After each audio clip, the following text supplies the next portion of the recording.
Okay, so this is the bathroom. We are in weekend 3. Removed all the insulation, cut the part for the replacement subfloor. We need to cut out a little place for the septic tank vent, but we've decided to, since it's such a nice day, do some of the outside work. But what we completed last week was, let's start over here.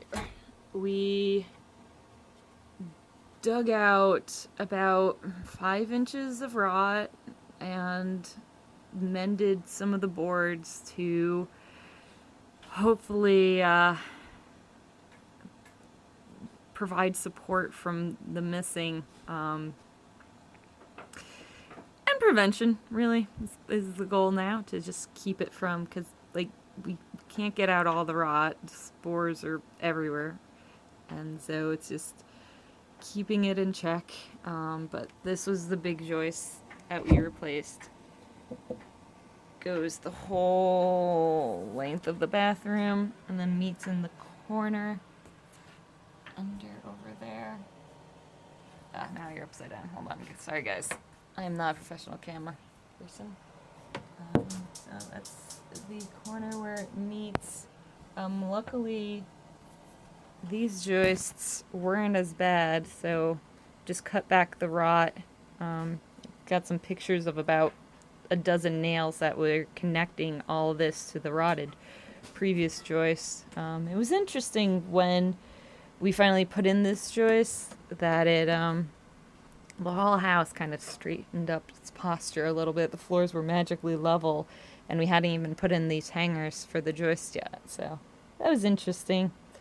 The piping, currently just have it cut back, put a stopper on it.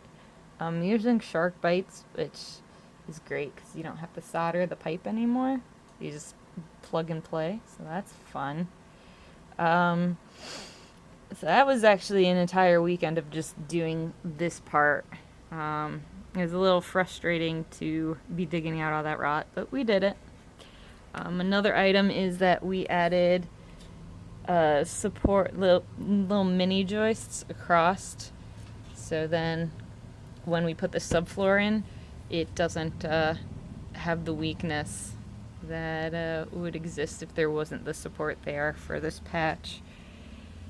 And we were talking about better ways to try to support the vent, but we'll see how far we get this weekend. We have a lot of plans. We still need to do the floors I mentioned. We decided to do the window. It's a beautiful day, and this window has taken 3 trips to Home Depot, which is about 30 miles away, so it's been a lot of time in the car. But who sold this window? This piece of junk. American Craftsman by Anderson. I do not recommend them. They are terrible. It says hardware included, which apparently is the handle, not the screws or the other pieces that they talk about in the instructions that are online and you're supposed to go and magically find.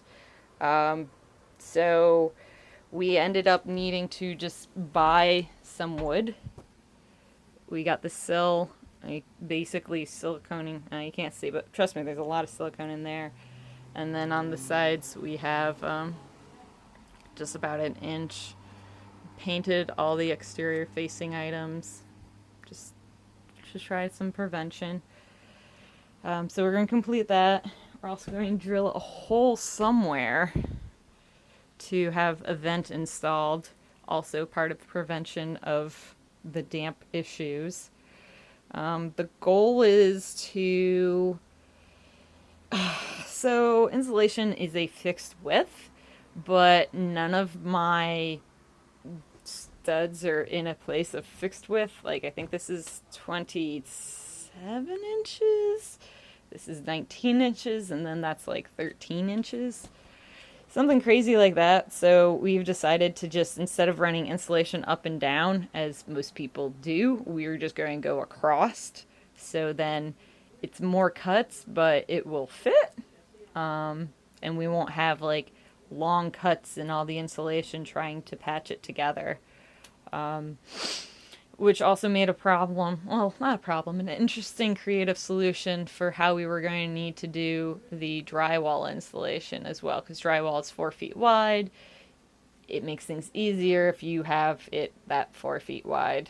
So, measuring things out, we're starting in the corners and going this way, and then corner and going this way. And then, once again, like the installation, for these, we are starting from the bottom and going across 4 feet, or going across the length, going up 4 feet, and then piecing the rest of it together. Yeah, and then during the week I got to finish this part because now that the structural part's complete, I'm going to finish the floor. Once the walls are up, we can do the tiling on the floor. So massive cleaning, got a lot of supplies for tiling, my first time. And then also getting the mat in for radiant floor heating. Papa's going to do some work with electricity on that. We've got a Wi-Fi enabled switch, and so that's going to be exciting. And we'll see how all that goes.